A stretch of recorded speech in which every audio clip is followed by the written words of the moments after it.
रामायण के कई ऐसे पात्र हैं जिनके जीवन से जुड़ी बातें आज भी रहस्य हैं। इनमें से एक चरित्र रावण की पत्नी का है, जिसके बारे में कई रोचक तथ्य मिलते हैं। आइए जानें रावण की मृत्यु के बाद के उनके जीवन के बारे में। हिंदू महाकाव्य रामायण के अनुसार लंका के राजा रावण की रानी के रूप में मंदोदरी को वर्णित किया गया है। रामायण में उन्हें सुंदर, पवित्र और पतिव्रता स्त्री के रूप में दिखाया गया है।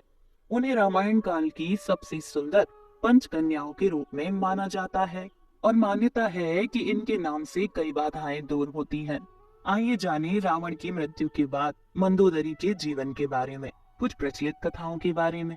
रावण की मृत्यु के बाद पटरानी मंदोदरी ने क्यों किया देवर विभीषण से शादी का फैसला? रावण की मृत्यु के बाद उसकी पटरानी रानी मंदोदरी सती होना चाहती थी, लेकिन राम ने उसे ऐसा करने से रोक दिया।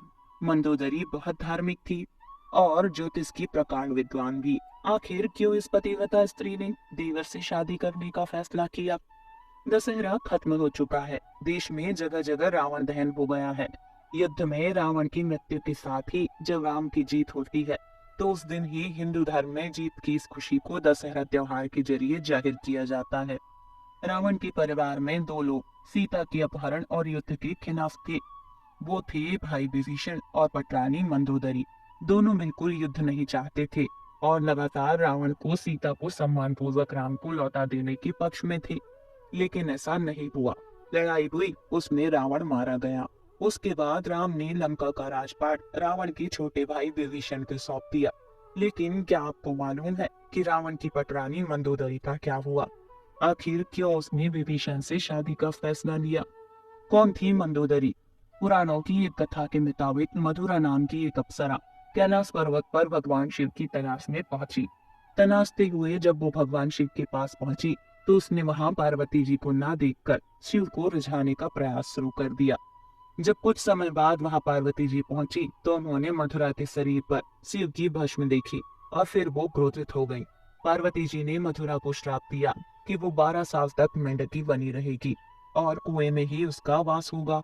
मथुरा को अपनी गलती की कीमत चुकानी पड़ी और असह्य कष्ट का जीवन शुरू हो गया।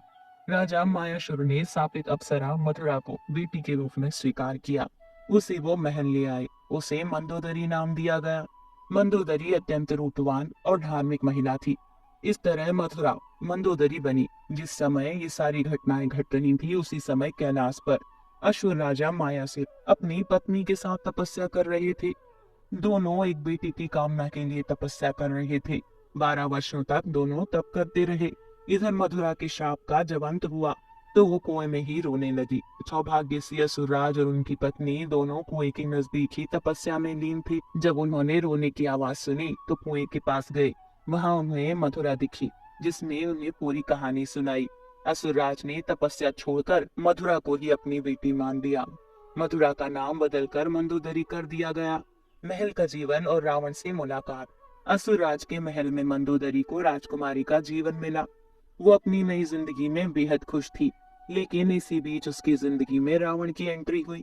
मंदोदरी के पिता मायासुर से मिलने रावण पहुंचा। वही उसने मंदोदरी को देखा और मोहित हो गया। उसने मायासुर से मंदोदरी का हाथ मांगा। मायासुर ने ये प्रस्ताव ठुकरा दिया, तो क्रोधित रावण मंदोदरी का अपहरण कर लाया। दोनों राज्यों में युद्ध की स्थिति बन गई। लेकिन मंदोदरी जानती थी कि रावण उसके पिता से ज्यादा शक्तिशाली शासक है, इसलिए मंदोदरी ने रावण के साथ रहना स्वीकार किया। सीता अपहरण का विरोध। मंदोदरी का चरित्र रामायण में बेहद नैतिक दिखाया गया है। जब रावण ने सीता का अपहरण किया था, तब मंदोदरी ने इसका विरोध किया। मंदोदरी बार बार रावण को ये समझाने का प्रयास करती रही कि दूसरे की पत्नी का अपहरण अपराध है, लेकिन रावण नहीं माना। आखिरकार राम के साथ युद्ध में रावण की बुरी पराजय हुई। वह मारा गया और मंदोदरी विधवा हो गई। मंदोदरी के साथ भी रावण ने बलपूर्वक अपहरण करके विवाह किया था, लेकिन विवाह के बाद मंदोदरी सच्चे मन से उसके प्रति समर्पित हो गई। हालांकि उसने रावण को बार बार समझाने की कोशिश की कि सीता का अपहरण करके उसने बहुत गलत काम किया है, उसे इस भूल को सुधार लेना चाहिए। विभीषण के साथ विवाह। रावण की मौत के बाद भगवान राम ने मंदोदरी को विभीषण से शादी का प्रस्ताव दिया। उन्होंने समझाया कि विभीषण के साथ मंदोदरी की जिंदगी बेहतर रहेगी। लेकिन मंदोदरी ने इस प्रस्ताव को अस्वीकार कर दिया। कहा जाता है कि इसके बाद एक बार भगवान राम, सीता और हनुमान जी के साथ मंदोदरी को समझाने गए। तब ज्योतिषी प्रकांड विद्वान मंदोदरी को महसूस हुआ कि धार्मिक और तात्विक तौर पर सही देवर विभीषण से विवाह करना गलत नहीं होगा। ये महसूस होने पर उसने इस प्रस्ताव को स्वीकार किया। विभीषण से उसकी शादी हुई। हालांकि रावण की मृत्यु के बाद मंदोदरी के बारे में वाल्मीकि की रामायण ज्यादा कुछ नहीं कहती, लेकिन रामायण के दूसरे वर्जन में जरूर इस बारे में काफी कुछ कहा गया है। विभीषण भी पहले शादी के लिए तैयार नहीं थे। रावण के मरने के बाद जब मंदोदरी विधवा हो जाती है, तब भगवान राम विभीषण को सलाह देते हैं कि उसे अपनी भाभी से विवाह कर लेना चाहिए। ये परंपरा उन दिनों मान्य थी, लेकिन विभीषण की पहले से कई रानियां थी और वह इसके लिए तैयार नहीं थे।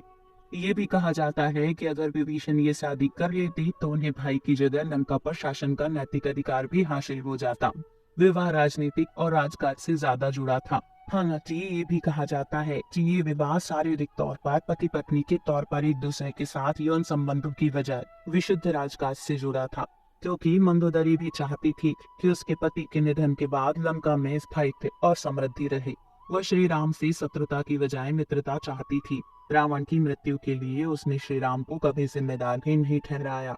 एक वजह ये भी बताई जाती है कि रावण के निधन के बाद मंदोदरी भी उसकी चिता के साथ सती बोली जा रही थी, लेकिन श्री राम ने उसे रोक लिया। इसके बाद मंदोदरी के पास देवर से विवाह करने के अलावा कोई विकल्प नहीं बचा था। रावण ने मंदोदरी को वचन दिया था कि हमेशा केवल मंदोदरी ही उसकी पत्नी और लंका की रानी होगी। विवाह के बाद मंदोदरी को उपहार के रूप में मायासुर ने रावण को सोने की लंका दी थी। एक कहानी यह भी है कि रावण की मृत्यु एक विशेष बाण से हुई थी और इस बाण की सूचना मंदोदरी ने ही हनुमान को दी थी। रावण की मृत्यु के बाद वास्तव में मंदोदरी का क्या हुआ, इस बात के लिए कोई प्रामाणिक तथ्य नहीं मिलते हैं, लेकिन कुछ कथाओं में इनके आगे के जीवन के बारे में जिक्र मिलता है। दोस्तों, आपको ये जानकारी कैसी लगी कृपया कमेंट करके जरूर बताएं।